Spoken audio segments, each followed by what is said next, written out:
Hello guys, welcome back to my YouTube channel. So आज हम मुस्कान के अपकमिंग एपिसोड के बारे में देखेंगे कि रौनक के घर पर रौनक के कमरे में गायत्री मुस्कान से पूछती है सिंदूर नहीं लगाया। ये बात सुनते ही रौनक टेंशन में आ जाता है और मुस्कान घबरा जाती है। फिर गायत्री मुस्कान को कहती है लगा लो। फिर रौनक घबराते हुए मुस्कान को कहता है जाओ, माँ कह रही है जाओ जाओ जाओ। फिर गायत्री के कहने पर मुस्कान अपने मांग में सिंदूर लगाने लगती है और रौनक उसे देख रहा होता है आईने के जरिए। फिर गायत्री मुस्कान को कहती है चलो आओ, अब ठीक है, चलो चलो आओ। नीचे हॉल में सारे ही घर वाले बैठे होते हैं। फिर इतने में गायत्री मुस्कान को लेकर आ जाती है। फिर तीरथ की बहन गायत्री को कहती है भाभी क्या आज ही सारी रस्म करा लेंगे अपनी लाडली बहू से, राम जी की कृपा से। फिर गायत्री तीरथ सिंह की बहन को कहती है आपने कह दिया लाडली बहू, अब जब एक लड़की किसी की बहू बन जाए, किसी के नाम का सिंदूर लगाए, मंगलसूत्र पहने, तो बाकी रस्में क्यों ना करें। फिर इतने में एक आदमी कहता है क्योंकि हम ये करने नहीं देंगे। सारे लोग ये बात सुनते ही हैरान हो जाते हैं। घर के दहलीज के बाहर दो आदमी खड़े होते हैं। वो दो आदमी घर के अंदर आते हैं। फिर उनमें से एक आदमी कहता है हम इस शादी को नहीं मानते। फिर गायत्री उन आदमी से पूछती है आप लोग कौन हो। फिर वो दोनों आदमी गन निकालते हुए कहते हैं मुस्कान के भाई। ये देखते ही सारा घर परिवार हैरान हो जाता है। फिर तीरथ सिंह रौनक को कहता है इसे कहते हैं नैले पे दहला बचुआ। गायत्री उन दो आदमी को कहती है बंदूक नीचे करो। फिर एक आदमी कहता है कोई भी आगे नहीं आएगा, नहीं तो सबको यही के यही भून दूंगा। फिर एक आदमी बंदूक दिखाते हुए मुस्कान को कहता है तेरी हिम्मत कैसे हुई अपने भाइयों के खिलाफ जाने की। फिर दूसरा आदमी कहता है मुस्कान को बहुत जोश चढ़ा है ना तुम्हें अपनी जवानी पर, घर चल तेरे अकल ठिकाने लगाता हूँ। गायत्री जैसे ही आगे जाने वाली होती है तीरथ उसका हाथ पकड़ के उसे नहीं नहीं कहता है। फिर एक आदमी मुस्कान को कहता है चल, इतना बोल के वो दोनों आदमी मुस्कान के हाथ पकड़ लेते हैं। फिर मुस्कान घबराकर चिल्लाने लगती है रौनक जी, माँ जी, डॉली। वो दोनों आदमी मुस्कान को हाथ पकड़ के ले जा रहे होते हैं और गन दिखाते हुए सारे परिवार को कहते हैं कोई भी बीच में नहीं आएगा वरना मेरे बंदूक से निकलने वाली गोली आगे आने वाले को पीछे कर देगी। फिर गायत्री घबराते हुए अपने बेटे रौनक को आवाज देती है रौनक रौनक जल्दी आके देख। फिर इतने में रौनक आता है और उन दोनों आदमी को कहता है साले साहब आप लोग एंग्री यंग मैन है। अरे भाई हमारी बीवी है, तुम्हारी बहन है, हाथ तो छोड़ो, क्यों क्या हो गया, मतलब इतनी एंग्री यंग मैन की तरह क्यों आप लोग इतने गर्म क्यों हो रहे हैं। फिर एक आदमी गुस्से से रौनक को कहता है हम जो चाहे वो कर सकते हैं। फिर वो आदमी गुस्से से गन दिखाते हुए मुस्कान को कहता है अब तू चल रही है या हमें गोली चलानी पड़ेगी। फिर इतने में जैसे ही वो दोनों आदमी मुस्कान को जबरदस्ती अपने साथ बाहर ले जाने जा रहे होते हैं उतने में एक आदमी आता है, एक आदमी को चाटा मारता है और कहता है बापू तुम्हारा कमीनों,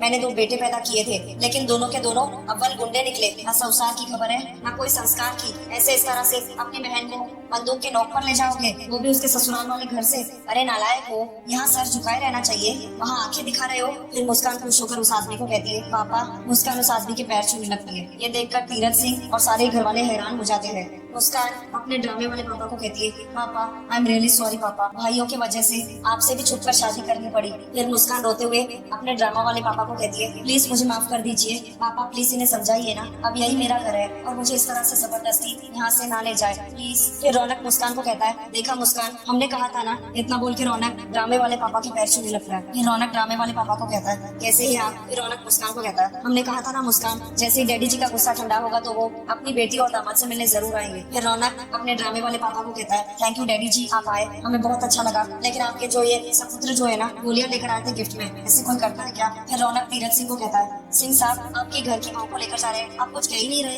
अरे रोकिए उन्हें। फिर रौनक तीरथ सिंह के कान में कहता है आपने नैने पे दैला फेंका, अब हम इक्का मारूंगा, यही सब हमने आप ही से सीखा है। आपने दो भाइयों को पैदा किया, हम सीधे ससुराल बाप को ही ले आए। कुछ समय पहले जब वो दोनों गुंडे मुस्कान को ले जा रहे होते हैं, रौनक छुपते छुपाते किसी कोने में जाके किसी को कॉल करता है और कहता है अबे जितनी जल्दी हो बाप को तैयार करो, अंदर भेजो, रखते हैं। जब वो दोनों आदमी मुस्कान को ले जा रहे होते हैं, रौनक मुस्कान के कान में कहता है नकली पापा आ रहे हैं, एक्टिंग शुरू कर दो आज के टाइम पर। फिर रौनक तीरथ सिंह को कहता है क्यों, कैसी लगी बाजी। फिर मुस्कान ड्रामे वाले पापा को कहती है पापा रौनक जी को पक्का पता था कि आप हमें माफ कर देंगे। फिर ड्रामे वाले भाई मुस्कान को गुस्से से कहते हैं तुम्हारे पापा तुम्हें माफ कर सकते हैं लेकिन हम नहीं, हमारे साथ चलो। फिर ड्रामे वाला पापा ड्रामे वाले भाई को धमकाते हुए कहता है ए नीचे कर। फिर गायत्री गुस्से से उन ड्रामे वाले भाइयों को कहती है अरे छोड़ो, बंदूक नीचे करो।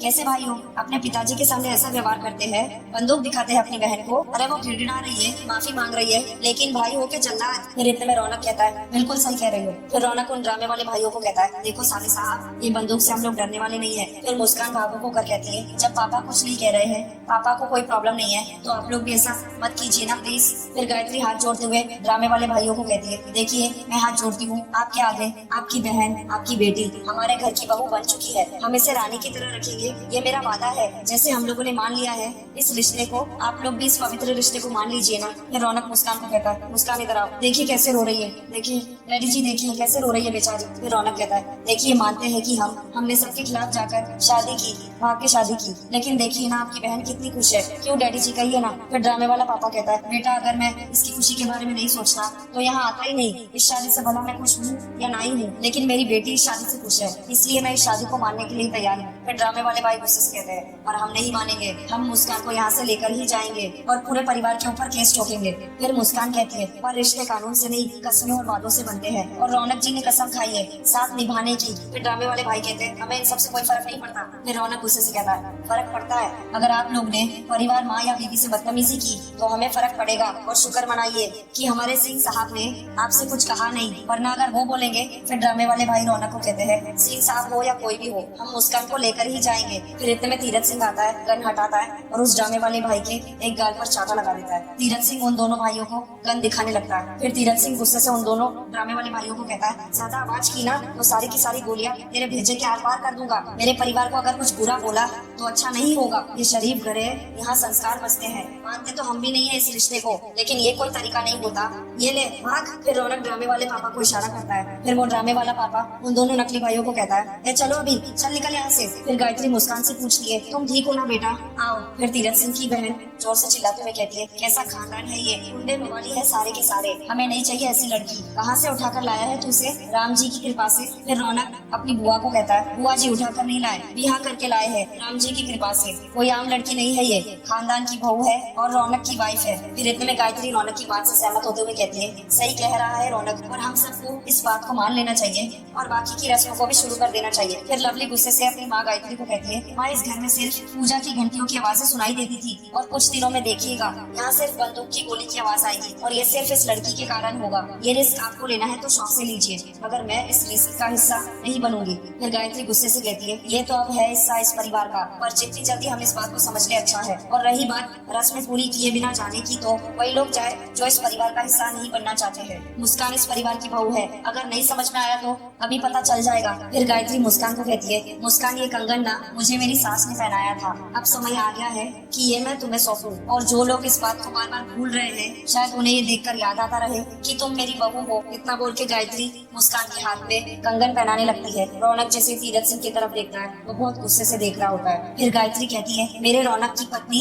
सिंह परिवार की बहू हो। फिर इतने में दीपेंद्र लवली को कहता है फुसफुसाते हुए कान में बेबी 2-4 नोट दे दो इसको, रस्म कर लेते हैं हम लोग। फिर लवली अपने पति को कहती है लेकर आओ तुम पर्स। फिर इतने में लवली गुस्से से मुस्कान के सर से नोटों की गड्डी उतारती है और उसके हाथ में थमा देती है। फिर दीपेंद्र मुस्कान को कहता है हम दोनों की तरफ से। फिर इतने में डॉली सोने की चेन मुस्कान को देने लगती है पर मुस्कान मना कर देती है हाथ से। फिर डॉली मुस्कान को कहती है अरे ऐसे कैसे नहीं लोगी, भाभी हो आप हमारी, कॉलेज की फ्रेंडशिप कॉलेज तक ही ठीक है। फिर डॉली सोने की चेन को मुस्कान के गले में पहना देती है। फिर डॉली रौनक से पूछती है तो भाई आप क्या दे रहे हो भाभी को गिफ्ट में? फिर रौनक झिझकते हुए डॉली को कहता है हम कुछ ना कुछ तो जरूर देंगे, पता नहीं मगर देंगे जरूर। फिर तीरथ सिंह की बहन कहती है अभी तो मेरे पास कुछ नहीं है देने के लिए, राम जी की कृपा से। इतना बोल के तीरथ सिंह की बहन वहाँ से चली जाती है। फिर इतने में बंटी फूलों का गुलदस्ता निकाल के मुस्कान के सामने लेकर आ जाता है। फिर बंटी मुस्कान को कहता है भाभी जी अब इतनी जल्दी में यही मिला, ये मेरी तरफ से। फिर मुस्कान जैसे ही लेने वाली होती है बंटी अपना हाथ पीछे कर लेता है। फिर बंटी मुस्कान को कहता है मजाक कर रहे थे। फिर इतने में गायत्री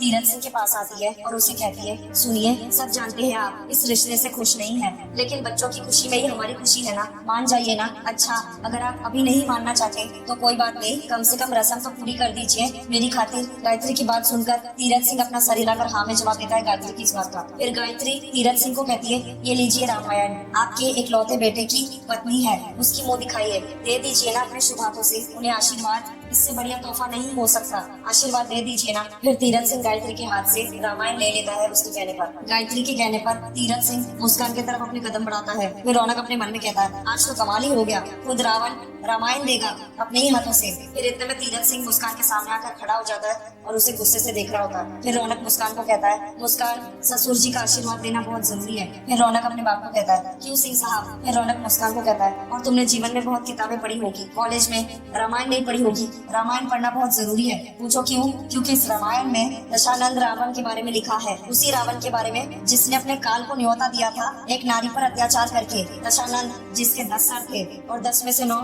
झूठे, एक सच्चा। सोचने की बात यह है कि रावण की देवी समान जो पत्नी थी उन्हें खुद नहीं पता था कि कौन सा सच्चा सर है कौन सा झूठा, इसलिए पढ़ना बहुत जरूरी है। पढ़िएगा इसे। फिर रौनक अपने बाप को कहता है, क्यों सिंह साहब, बिल्कुल सही कहे ना, हम पढ़े हैं रामायण। रौनक की कड़वी बातें सुनकर तीरथ सिंह और ज्यादा गुस्से में आ जाता है। फिर रौनक मुस्कान को कहता है, लीजिए। फिर मुस्कान अपना हाथ आगे बढ़ाती है रामायण लेने के लिए तीरथ सिंह के सामने। तीरथ सिंह मुस्कान के हाथ में रामायण थमा देता है और उसे गुस्से से देख रहा होता है। फिर मुस्कान रामायण को अपने हाथ में लेते ही उसे अपने सर पे लगाकर आशीर्वाद देती है। फिर गायत्री मुस्कान को कहती है, मुस्कान, रामायण में ना राम जी के चरित्र से सीख लेना जरूरी है। उन्हें श्री राम के आदर्श पे तो चलते हैं रौनक के पापा। फिर गायत्री मुस्कान को इशारा करती है, पाँव छुओ। फिर मुस्कान तीरथ सिंह को देखकर अपने पास्ट को याद करने लगती है। फिर मुस्कान जैसे तीरथ सिंह के पैर छूने के लिए नीचे बैठती है, तीरथ सिंह वहाँ से गुस्से से चला जाता है बिना मुस्कान को आशीर्वाद दिए। ये देखकर मुस्कान उदास हो जाती है। फिर गायत्री मुस्कान को दिलासा देते हुए कहती है, कोई बात नहीं, तुम बुरा मत मानना। जितने गुस्से में वो आज पीठ दिखा के गए हैं ना, कल जैसे ही गुस्सा ठंडा हो जाएगा ना,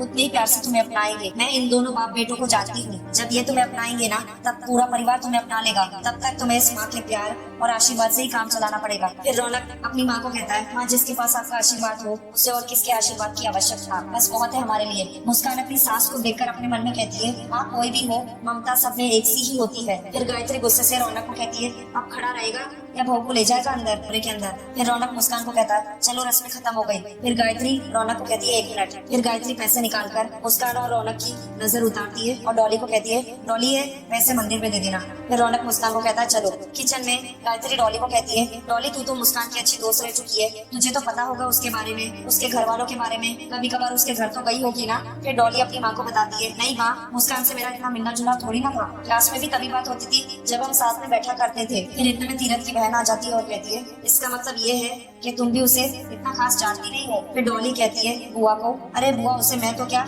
उसे पूरा कॉलेज जानता है, टॉपर जो है वो। फिर गायत्री कहती है, जानने में और पहचानने में बहुत फर्क होता है, ये तो अलग बात है। कॉलेज की टॉपर रह चुकी है तो लोग उसे जरूर पहचानते होंगे, पूरा कॉलेज पहचानता होगा, पर कोई ऐसा है जो उसे जानता भी है, कैसी है, कहाँ से आई है, उसके घर वाले क्या करते हैं। फिर डॉली गायत्री को कहती है, कोई कैसे जानेगा माँ, उसकी जो भी थोड़ी बहुत दोस्ती थी वो मुझसे ही थी, और तो वो किसी से बात ही नहीं करती थी। फिर इतने में बुआ चौंकते हुए कहती है, किसी से दोस्ती ही नहीं थी, दाल में कुछ जरूर काला है राम जी की कृपा से। आज सिर्फ ये पता चला है उसके भाई और पिता से मिलके कि वो लोग कैसे हैं, और वो लोग कौन है, क्या है, ये पता लगाना जरूरी है। फिर इतने में तीरथ की बहन गायत्री को कहती है, भाभी, मैं तो ये कहती हूँ हमें उसके बारे में पूरा जान लेना चाहिए, आखिर बेटे की जिंदगी का सवाल है, राम जी की कृपा से।